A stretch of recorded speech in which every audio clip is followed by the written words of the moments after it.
আসসালামু আলাইকুম। সংবাদে আপনাদের সবাইকে স্বাগতম জানাচ্ছি আমি মিম। শুরুতেই সংবাদ শিরোনাম। শুরুতে জানিয়ে দিব, গাজা যুদ্ধে ১১৫২ ইসরায়েলি সেনা নিহত। এরপর জানিয়ে দিব, ভারতে সুপ্রিম কোর্টের প্রধান বিচারপতিকে জুতা নিক্ষেপ। আরও জানিয়ে দিব, মাদাগাস্কারে জেন-জি বিক্ষেপ চলছেই, পদত্যাগে রাজি নয় প্রেসিডেন্ট। আরও জানিয়ে দিব, গাজা যুদ্ধ ইসরায়েলের ভাবমূর্তি নষ্ট করেছে, রুবিও। আরও জানিয়ে দিব, মালয়েশিয়ায় ২৪ বাংলাদেশি সহ আটক ৯৭। সর্বশেষ খবর জানিয়ে দিব, স্বাধীন ফিলিস্তিন রাষ্ট্র ছাড়া মধ্যপ্রাচ্যে স্থায়ী শান্তি অসম্ভব, মিশর। এতক্ষণ শুনছিলেন সংবাদ শিরোনাম, এবার বিস্তারিত। তবে আপনাদের কাছে ছোট্ট একটি অনুরোধ, এই ভিডিওটিতে একটি লাইক এবং কমেন্ট করে জানিয়ে দিন কোন জেলা থেকে বা কোথা থেকে আপনারা আমাদের এই ভিডিওটি দেখছেন এবং শুনছেন। ফিলিস্তিনের অবরুদ্ধ গাজায় ২০২৩ সালের ৭ অক্টোবর থেকে শুরু হওয়া অভিযানে ১১৫২ ইসরায়েলি সেনা নিহত হয়েছেন। এদের মধ্যে ৪০% বেশি সেনার বয়স ২১ বছরের কম। খবর জেরুজালেম পোস্টের। সোমবার ৬ অক্টোবর এ তথ্য প্রকাশ করেছে ইসরায়েলি প্রতিরক্ষা মন্ত্রণালয়। মন্ত্রণালয়টি জানিয়েছে, নিহত সেনাদের মধ্যে ১৪১ জনের বয়স ৪০-এর বেশি, আর অধিকাংশই ছিলেন রিজার্ভ সদস্য, কর্মকর্তা। ইসরায়েলি মন্ত্রণালয় বলছে, ৬৫০০-র বেশি পরিবারের সদস্য শোকগ্রস্ত পরিবারের তালিকায় যুক্ত হয়েছে। এদের মধ্যে প্রায় ১৯৭৩ জন শোকাহত বাবা-মা, ৩৫১ জন বিধবা, ৮৮৫ জন অনাথ শিশু এবং ৩৪৮১ জন শোকাহত ভাই-বোন। ভারতে সুপ্রিম কোর্টে বিচার চলাকালে প্রধান বিচারপতি ভূষণ রামকৃষ্ণ গাভাইকে লক্ষ্য করে জুতা ছুঁড়ে মেরেছেন বয়স্ক এক ব্যক্তি। সোমবার সকালে প্রধান বিচারপতির বেঞ্চ প্রথম শুনানি শুরু করার পরপরই ওই জুতা নিক্ষেপের ঘটনা ঘটে। যে ব্যক্তি জুতা ছুঁড়ে মেরেছেন তাকে তাৎক্ষণিকভাবে নিরাপত্তা হেফাজতে নেওয়া হয়েছে। আদালত কক্ষে এমন বিস্ময়কর ঘটনার পর প্রধান বিচারপতি স্বাভাবিকভাবেই শুনানি চালিয়ে যান। প্রত্যক্ষদর্শীরা জানান, দিনের প্রথম শুনানি শুরু করার পরপরই ওই ব্যক্তি ভারত সনাতনের অপমান সহ্য করবে না বলে স্লোগান দেন এবং বেঞ্চের দিকে জুতা ছুঁড়ে মারেন।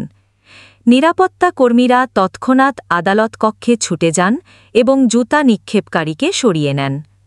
তার মারা জুতাটি প্রধান বিচারপতিকে আঘাত করেনি। জুতা নিক্ষেপকারী ব্যক্তির কাছে যে প্রক্সিমিটি কার্ড বা প্রবেশপত্র ছিল, তা সাধারণত শীর্ষ আদালতের আইনজীবী ও ক্লার্কদের দেওয়া হয়। মাদাগাস্কারে প্রেসিডেন্ট আন্দ্রি রাজুয়েলিনার পদত্যাগের দাবিতে টানা তৃতীয় সপ্তাহে বিক্ষোভ অব্যাহত রয়েছে।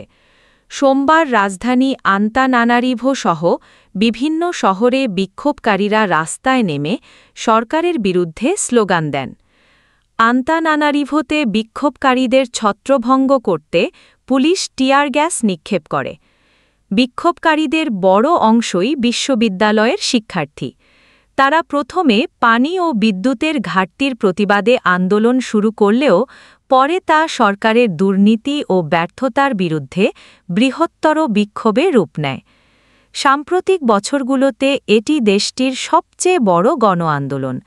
কেনিয়া ও নেপালের তরুণ প্রজন্মের আন্দোলন থেকে অনুপ্রাণিত হয়ে মাদাগাস্কারের তরুণরাও রাস্তায় নেমেছে। জেনারেশন জেড, জেন-জি নামে পরিচিত এই তরুণ আন্দোলনের মাধ্যমে দারিদ্র্য, বৈষম্য ও দুর্নীতির বিরুদ্ধে নিজেদের ক্ষোভ প্রকাশ করছে। গাজার চলমান যুদ্ধ ইসরায়েলের বৈশ্বিক ভাবমূর্তি মারাত্মকভাবে ক্ষতিগ্রস্ত করেছে বলে মন্তব্য করেছেন মার্কিন পররাষ্ট্রমন্ত্রী মার্কো রুবিও। রোববার মার্কিন টেলিভিশন চ্যানেল সিবিএসের ফেস দ্য নেশন অনুষ্ঠানে তিনি বলেন, আমরা চাই বা না চাই, যুক্তরাষ্ট্র, অস্ট্রেলিয়া, কানাডা সহ অনেক দেশই এখন ফিলিস্তিন রাষ্ট্রের প্রতি সমর্থনের ইঙ্গিত দিচ্ছে বা প্রকাশ্যেই সমর্থন জানিয়েছে এমনকি যুক্তরাষ্ট্রের অভ্যন্তরীণ রাজনীতিতেও এখন ইসরায়েলকে লক্ষ্য করে সমালোচনা বাড়ছে। রুবিও আরও বলেন, আপনি যুদ্ধকে ন্যায্য মনে করুন বা না করুন, এই সংঘাত ইসরায়েলের আন্তর্জাতিক অবস্থানকে যে ক্ষতিগ্রস্ত করেছে তা অস্বীকার করা যায় না। সম্প্রতি মার্কিন প্রেসিডেন্ট ডোনাল্ড ট্রাম্পের প্রস্তাবের ভিত্তিতে হামাস ও ইসরায়েল বন্দি বিনিময়ের বিষয়ে প্রাথমিক সমঝোতায় পৌঁছেছে। এর পরপরই ইসরায়েলি সেনাবাহিনী আইডিএফ ঘোষণা করেছে, গাজায় তারা আপাতত আক্রমণাত্মক অভিযান স্থগিত রাখবে। মালয়েশিয়ার সেলাঙ্গর রাজ্যের ক্লাং ও কাজাংয়ের ব্যস্ত সড়ক ও বাজার এলাকায় অভিবাসন দফতরের বড়সড় অভিযান পরিচালিত হয়েছে। অভিযানে অনেক অবৈধ অভিবাসী আটক হয়েছেন। এ সময় কেউ কেউ ধরা পড়া এড়াতে জীবন ঝুঁকি নিয়ে সড়কের মাঝখান দিয়ে দৌড়ে পালানোরও চেষ্টা করেন।